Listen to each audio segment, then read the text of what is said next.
시작. 저물매 사람들이 귀신 들린 자를 많이 데리고 예수께 오거늘 예수께서 말씀으로 귀신들을 쫓아내시고 병든 자들을 다 고치시니 이는 선지자 이사야를 통하여 하신 말씀에 우리의 연약한 것을 친히 담당하시고 병을 짊어지셨도다 함을 이루려 하심이더라. 아멘, 아멘. 오늘은 치유 10번째 시간, 치유와 말씀이라는 제목으로 함께 하나님의 은혜를 나누도록 하겠습니다. 우리가 갖고 있는 오해 중에 하나가 치유받는 것은 말씀하고 상관없이 성령의 능력으로 뜨거운 불로 다 치유된다. 이렇게 생각을 하는데, 이렇게 생각하게 된 배경은 우리 믿음의 선배들, 사역자들이 대부분 이 병 고칠 때 성령의 역사를 강조해서 성령의 불이 들어가면 병이 다 낫는다. 뭐 이런 식으로 불불불불불 많이 해가지고 우리 자신도 모르게 내가 믿고 있는 하나님의 말씀에 근거해서 믿고 있는 믿음을 따라서 하나님이 우리의 병을 고치시는 게 아니라 내가 많이 노력을 하고 힘을 쓰고 애쓰고 공을 들이고 정성을 들여야 내가 낫는 거다. 이렇게 생각을 하는데 성경은 그렇게 얘기하지 않고 하나님의 말씀이 이루어진 것을 믿으면 그 말씀의 내용대로 우리 삶에 치유의 능력을 체험하게 된다는 거예요. 그래서 이제 이 치유를 오직 성령의 역사라고만 얘기하시는 분들도 있는데, 물론 성령의 역사도 있어요. 그렇지만 치유는 하나님의 말씀과 성령의 역사가 함께 하는 거예요. 함께 하는 거예요. 근데 제가 이제 신학교 다닐 때 1학년 때인가 그랬는데, 이제 우리 동아리 모임에 겨울 수련회를 할 때, 겨울 수련회. 그래서 장소가 따로 없어가지고 그 강의실에서 이렇게 수련회를 했는데, 그때 이제 초대받았던 초대 강사가 누구냐면 DMF 대표였어요. 그 다음 이제 예수 제자 선교회 대표였었는데, 이분이 와서 이제 강의를 쭉 하고 마지막 시간이 딱 됐는데 마가복음 16장 17절부터 20절을 쭉 읽는 거예요. 그러면서 뭐라고 하냐면 자기는 치유의 은사가 없대. 신유의 은사가 없는데 하나님의 말씀에 믿는 자들에게 이런 표적이 따르니 병든 자에게 손을 얹으니 나으리라. 이 말씀이 있으니까 자기는 이 말씀 가지고 기도하겠대. 그러면서 아픈 사람 다 나오라고 그러는 거예요.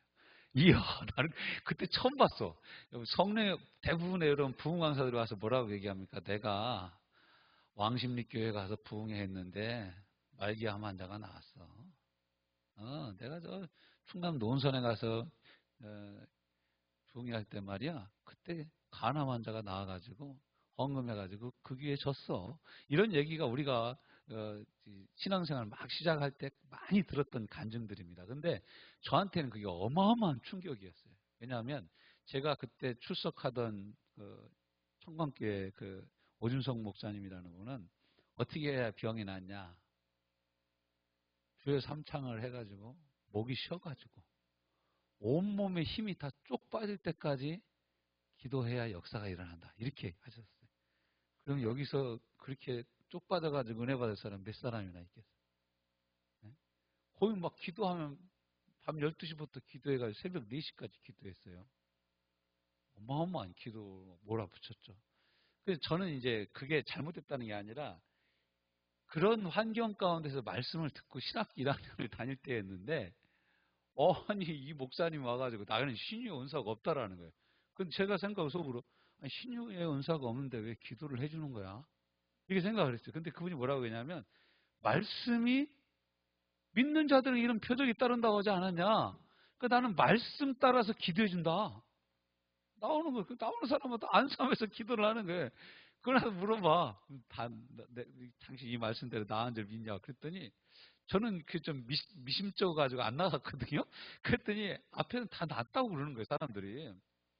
그래서 끝나고 나서 제가 낫다는 사람들 찾아가 봤어요. 진짜 나았냐? 진짜 나았냐? 그랬더니 진짜 나은 거예요. 그래서 그때 제가 한번 이 경험적으로 알아왔던 신유에 대한 그 고정관념이 한번 무너졌어요. 여러분, 신유는 우리가 힘쓰고 애써서 내가 이루어 가야 되는 것이 아니라 예수님이 십자가에 못 박혀 죽으실 때 맞으신 채찍으로 말미암아 그때 흘린 피가 그를 믿는 우리 모두에게 역사해서 우리는 나음을 입은 줄로 믿습니다. 나음 입은 걸 누리려면 어떻게 해야 되냐면 내가 그걸 믿어야 되는 거예요. 그냥 성경 말씀만 읽는 수준이 아니라 내가 그것을 믿을 때 역사가 일어나는 거예요. 말씀에 순종해서 기도한다. 그래서 저는 야, 저 양반 어떻게 저렇게 담대할 수 있을까? 지금 생각해 보니까 그분은 말씀에 대한 확신이 있었던 거예요. 여러분, 우리가 구원받는 것도 있잖아요. 저와 여러분이 구원받았잖아요. 예수님 믿고. 어떻게 해서 구원받은 거예요? 오늘 오전에 나눴지만 우리가 애써서 받은 게 아니에요. 여러분 구원 어떻게 받았어요? 교회 열심히 다녀서 받았죠? 그렇죠? 아닙니까? 또 많이 알아가지고 이제 걸려들질 않아. 자, 보세요. 우리가 열심히 교회 다녀서 우리가 구원을 얻은 게 아니라 교회 다녀서 물론 하나님 말씀 듣다가 은혜를 받아서 믿어진 것이지만 하나님이 다 이루어 놓으신 거예요. 아들을 보내서 구원받을 모든 조건을 다 충족시켜 놓은 거예요. 선물꾼 나오니까 이게 이제 컵이죠. 여기다가 물을 담아서 저 앞에 갖다 놨어요. 제가 이 컵을 보고 아유, 이 컵에는 물고기가 6마리네. 4마리, 6마리예요. 6마리. 뚜껑까지. 뚜껑 2마리. 이쪽 2마리. 그리고 그 화분 속에도 몇 마리 있나 봐. 근데 그건 내가 모르겠고. 근데 제가 이 컵을 보면서 컵이 참 이뻐. 물고기는 어떻게 그랬지? 참. 이 속에 물이 있단 말이야? 마시면 시원하겠네. 그래서 안 마시면 나하고 무슨 상관이 있어요? 없어요? 아무 상관이 없어요. 누군가 여기서 물을 이렇게 저한테 떠다 갖다 놨어요. 그럼 제가 이 물을 마시는 건 제가 한 거 하나도 없죠. 그렇죠? 저는 그냥 물을 마실 뿐이죠. 물을 마셨어. 이와 같이 복음이 내 앞에 다 와 있는 거예요. 다 와 있어, 복음이. 그러니까 나는 어떻게 했어요, 이걸? 여기 물이 있다고 그러니까 언니가 물이 있대. 먹어보래. 그래서 먹어보니까 예수님인 거예요. 이해가 되십니까? 다 완성된 거예요. 여러분, 복음은 다 완성된 거예요. 치유의 복음도 이미 다 완성된 거예요. 그런데 우리가 예수님을 믿어서 그 은혜를 믿어서 구원을 받은 것처럼 우리가 오늘날도 치유의 복음을 누리는 건 뭐냐? 이 예수님이 나 대신 채찍에 맞음으로 내가 나음을 입었다라는 것을 다 완료된 사실을 어떻게 해요? 내가 이렇게 마시면 되는 거예요. 믿음으로. 할렐루야. 그러니까 내가 아플 때마다 어떻게 해야 돼요? 이 물을 마셔야 되는 거예요. 이 치유의 생수를 마셔야 되는 거예요. 치유의 물을 마셔야 되는 거예요. 치유의 보혈을 내 몸에 발라야 되는 거예요. 그러니까 여러분 배가 아프다. 그럼 배에다가 막 예수님의 보혈을 발라야 돼. 발라. 눈이 잘 안 보인다. 침침하다. 요즘 이렇게 눈이 잘 안 보이는지 모르겠어요. 눈에다 발라야 돼. 저도 이제 눈이 좀 침침해져가지고 자꾸 잘 안 보여요. 그랬더니 저보고 안경 쓰라고 하는데 제가 그 안경점에 가서 이렇게 테스트를 다 하고 그랬더니 눈이 안 좋아진 게 아니라 노안이 온 거래. 아니 눈이 안 좋아진 게 노안 온 거 아니에요? 그랬더니 그거하고는 다르다라는 거예요. 눈이 나빠진 거하고 노안이 온 건 다르다는 거예요. 그래서 눈에다 힘을 줘보래. 그래서 힘을 줘봤더니 보여. 눈에다 힘을 좀 보여요. 그러니까 자꾸 인상을 쓰지 우리가 보려고. 근데 제가 이제 언젠가는 안경을 쓰긴 써야 되겠죠. 그렇지만 제 눈에다가 늘 손을 얹고 기도를 하는 거예요. 여러분들 눈에다가 늘 손 얹고 기도해요. 네. 그 치유의 복음을 우리가 지속적으로 누려야 되는 거예요. 아플 때마다 계속 주님의 이름을 불러서 누리는 거예요. 자, 은사로서의 병 고치는 성령의 역사와 말씀을 믿음으로 고쳐지는 역사가 있어요. 제가 이제 큰 교회 같은데 부흥회를 가보면 그 사람들 다 한 사람 한 사람 안수해주다 보면 막 11시, 12시까지 되더라고. 너무 힘든 거예요. 그래서 이제 그 다음에는 요령이 생겼어요. 두씩 딱을 져라. 그러나서 하나님 말씀 읽어주고 서로 기도하게 하는데 제가 기도 안 해줘도 나아요. 이게 말씀의 역사예요. 여러분 하나님의 말씀을 믿습니까? 하나님의 말씀을 믿습니까? 나를 치료하신다는 말씀을 믿습니까? 그럼 이 약을 계속 먹으시길 바랍니다. 이 말씀의 약을 내가 계속 먹어주는 거예요.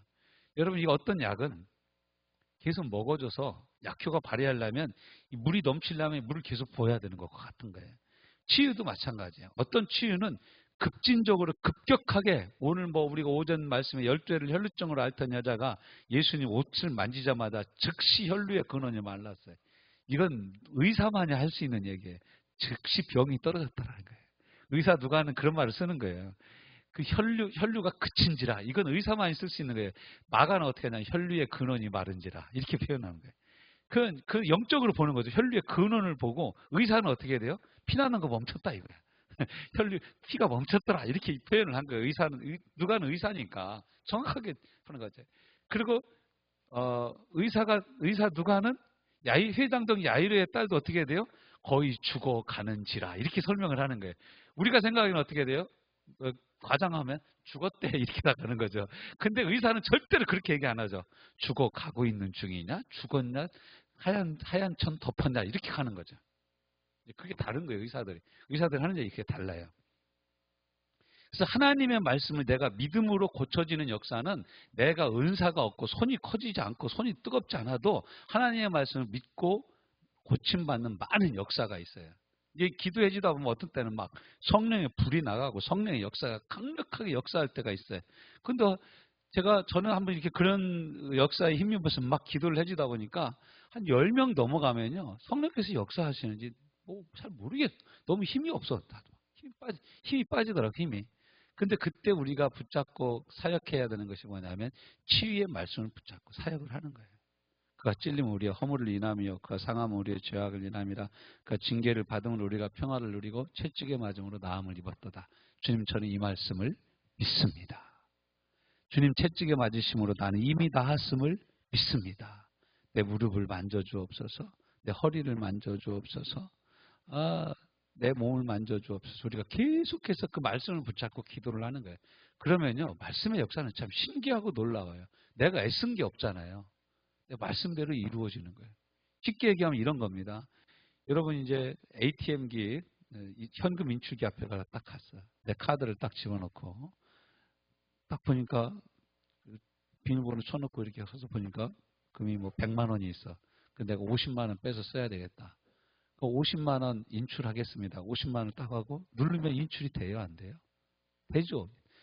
잔액이 남아있으면 되는 거죠. 그런데 우리가 그리고 100만 원이나 남아있는데 50만 원 필요한데 50만 원만 써야 되겠다. 그러고 놓고서는 진행은 안 하고 가만히 있어요. 100만 원 있구만. 50만 원 써야 되는데 100만 원이 남아있어. 50만 원 써야 되는데 100만 원이 남아있어. 그러면 여러분 50만 원이 그 인출기에서 나와요, 안 나와요? 안 나와요. 눌러야 나오는 거예요. 눌러야. 그럼 하나님의 말씀도 마찬가지예요. 내 감정이 나올 것 같지 않아도 누르면 나와요, 안 나와요? 나오는 거예요. 안 나올 것 같아, 내 감정은. 근데 누르면 나와요, 안 나와요? 현금이 정확히 있으면 나오는 거예요. 그와 마찬가지로 하나님의 말씀이 나를 고쳤다라고 얘기를 하면 내가 그 말씀을 믿으면 말씀대로 내 삶 가운데 역사가 일어나는 거예요. 네. 이게 이제 치유와 말씀에 대한 관계입니다. 함께 역사하기도 하지만 따로 역사하기도 합니다. 은사로 초자연적으로 성령께서 고치실 때가 있어요. 성령의 뜻과 감동대로 능력대로. 이 사람은 이 온전한 역사를 예수님 외에는 다 감당할 수가 없어요. 그러니까 성령의 역사가 우리 삶을 통하여 우리 사역을 통하여 100% 드러나게 할 수 있는 사람은 예수님밖에 없었어요. 저와 여러분은 성령의 역사가 나타나다 하는 거야. 왜냐하면 성령 충만해야 되는데 아침에는 충만했다가 점심때 열받아서 다 쏟아버리네. 이거 없어지는 거예요. 성령 충만. 성령이 나를 강력하게 붙잡고 성령의 인도하시는 바대로 사는 게 아니라 기도할 때는 성령의 인도하심이 됐다가 기도가 약해지고 말씀을 읽지 않으면 어떻게 해요? 우리 그냥 드라마 본 대로 살잖아. TV 본 대로 가는 거예요. 내가 지금까지 살아온 대로 사는 거예요. 네. 그래서 쓰실 때마다 나를 드릴 뿐이지 하나님의 뜻대로 성령의 뜻대로 내가 쓰임 받는 거지 내 맘대로 성령의 역사를 갖다 쓰는 게 아니라는 거예요. 이걸 여러분 착각하면 많은 부흥 강사들이 이것 때문에 넘어졌습니다. 처음에 성령 충만 받아서 성령의 강력한 역사를 막 사역할 때는 어마어마한 불같은 역사가 일어나죠. 그런데 여러분 그 역사 안 일어날 때는 어떻게 할 거예요? 그러니까 하는 얘기가 뭐냐? 금식해라 이거야. 금식해야 이런 성령의 능력이 나타난다. 이런 권능이 나타난다.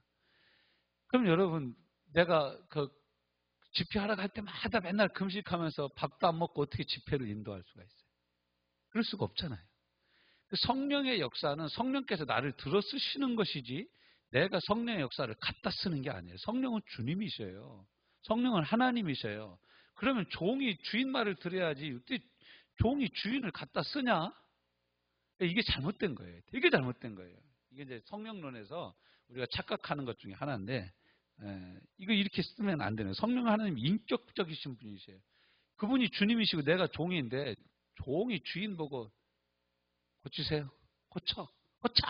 그 종이 주인한테 혼내면 됩니까? 안 됩니까? 말도 안 되는 거죠. 근데 우리나라에서 이런 사역을 말도 안 되는 사역을 하시는 분들이 의외로 참 많아요. 근데 또 그렇게 해도 또 성령이 얼마나 좋으신 분인지 고쳐도 주셔. 그래서 더 문제예요. 아예 안 고쳐주면 괜찮은데 어쩌다 또 고칩니다. 근데 말씀으로 고치실 때는 언제냐? 말씀을 믿음으로 믿음에 근거한 하나님의 역사하심에 있는 거예요. 성령께서 역사하시는 초자연적인 현상이 없어도 믿음의 역사로 치유의 역사가 일어난다라는 거예요. 제가 저번에 우리 그 목회자들 치유 세미나 할 때 이런 얘기를 했어요. 우리가 성령의 은사가 없어도 말씀을 선포하고 말씀을 믿으면 치유의 역사가 일어난다. 그랬더니 저번 이제 4월 달인가 그 제주도에서 목회하시는 목사님 우리 교회에요 역사가 일어났어요. 뭔 역사가 일어나냐? 제가 목사님 치유 은사가 없어도 선포하면 치유의 역사가 일어난다 그래서요. 제가 마가복음 16장 17절 18절 읽고요 선포했어요. 그랬더니요 위암 환자가 낫고요 막 이러는 거예요. 5명인가가 나왔대. 우리 엄마도 나섰어요. 그러는 거예요. 그런 역사가 일어나는 거예요. 어떻게 하면 하나님의 말씀을 믿을 때 역사가 나타나는 거죠. 말씀을 믿을 때. 그래서 말씀에 근거한 이런 역사가 일어납니다. 그러면서 우리는 어떻게 해야 됩니까? 그러면 오직 말씀으로만 해야 되냐? 그렇지 않습니다. 말씀 붙잡고 사역하는 것 자체도 성령의 사역 안에 들어가고 성령의 사역을 하는 것 자체도 말씀 없이 사역할 수가 없는 거예요. 이것을 구분하기는 힘들지만 경계가 보이고 잘 사역을 감당해야 돼요. 어떤 때 성령의 역사가 초자연적으로 막 역사할 때가 있어요. 그때는 내가 스톱하면 안 됩니다. 막을 수가 없는 역사예요. 막을 수가 없는 역사예요. 그래서 우리가 이런 것에 대해서 민감하게 사역을 해야 된다. 그리고 우리는 3번이죠. 우리는 특별히 어떤 말씀을 믿느냐. 치유사역을 할 때 어떤 말씀을 믿어야 되냐. 여러분 치유사역을 할 때는 어떤 말씀을 믿어야 돼요? 당연히 치유의 말씀을 믿어야죠. 치유의 말씀을 믿어야죠. 꼭 치유사역에 대해서 막 말씀을 전하고 있는데 이런 얘기 하시는 분들 많아요. 그래도 우리가 성품이 변화돼야 되죠. 제자로 성품이 변화돼야 맞습니다. 맞죠. 그런데 지금은 지금 얘기하는 이 시간에는 치유에 대한 시간이잖아요. 치유에 대한 말씀을 우리가 붙잡아야 돼. 완성된 치유사역을 신뢰하며 우리는 여기서 힘을 얻을 수 있죠. 저는 제가 대부분 붙잡은 말씀은 이사야서 53장 5절, 마태복음 8장 16절 17절, 베드로전서 2장 24절입니다. 또 하나 더 하자면 마가복음 16장 17절 18절. 이렇게 제가 이 말씀 한 5구절 정도 되는 말씀이 제 치유 사역을 붙잡고 있는 거예요. 여러분도 마찬가지예요. 이 말씀을 꽉 붙잡고 이 말씀을 계속해서 내 영혼에 먹여줘야 돼. 내 영혼에 계속 말씀해줘야 돼. 그래서 그 다음에는 그 이름의 권세와 능력을 믿는다. 예수 이름의 권세와 능력을 믿어야 합니다. 마가복음 16장 17절 18절, 요한복음 14장 13절 14절. 예수의 이름으로 구하면 듣고 주신다는 거예요. 너희가 내 말에 거하고 내 말이 너희 안에 거하면 무엇이든지 원하는 대로 구하라. 그리하면 이루리라. 이렇게 주시는 능력과 은혜를 믿어야 된다는 거예요. 마지막입니다. 같이 있습니다. 3번에 3번 시작. 말씀이 꽃피고 열매 맺을 때까지 멈추지 않는다. 많은 사람들 여기까지 안 해요. 근데 한번 해봐서 안 되면 그건 우리 이영구 목사한테나 되는 거고 나한테는 안 되는 건가 보다. 아니 뭐 목사니까 열심히 된다고 얘기하겠지. 안 된다고 하면 어떻게 뭐 목사 하지 말아야지. 이렇게 생각하는 사람들도 여기 2명이 있어 내가 보니까. 그렇게 생각해서는 역사가 일어나지 않는다는 거예요. 여러분, 하나님의 말씀은 꾸준히 계속해서 내가 붙잡아야 됩니다. 이걸요, 저는 제가 이 치유사에 가면서 너무 늦게 안타깝더라고. 막 처음에는 막 학생들 불러서 기도하고 막 학생들 낳고 선생님들 낳고 그러니까 나는 이게 맨날 낳는 줄 알았어. 그랬더니 어떤 사람은 낳고 어떤 사람은 안 낳고. 이거 뭘로 아는 거야? 그 사람은 믿음이 있는지 없는지 내가 어떻게 압니까? 그때는 되게 혼란스러웠어요. 근데 이제 시간이 지나면서 여러 책들과 여러 다른 치유사에 가시는 목사님들을 만나고 얘기하고 그러면서 또 성령께서 가르쳐 주시는 것에 따라서 이게 성령의 능력과 권능으로 초자연적으로 막 기적이 일어나는 역사로 사람들이 낫기도 하지만 꾸준히 하나님의 말씀을 붙잡고 믿고 고백함으로 하나님이 고쳐주시는 전격적인 치유도 있구나. 여러 가지 치유의 다양함을 배우게 되었습니다. 꽃필 날이 반드시 옵니다. 하나님의 말씀을 붙잡고 기도하기를 멈추지 않는 저와 여러분 되시기를 주님의 이름으로 축원합니다. 주님 감사합니다. 멈추지 않게 하여 주옵소서. 내 감정은 그렇지 않을지라도 말씀이 그렇다고 하면 우리는 그런 줄로 믿고 나가는 믿음의 사람들 되게 하여 주옵소서. 말씀에 대한 확신 가운데 나가게 하여 주옵소서. 돌아가는 발걸음들 위에도 살아있는 말씀, 생명의 말씀, 능력의 말씀으로 함께하여 주시옵기를 원하오며 예수님 이름으로 기도하여 싸움나이다.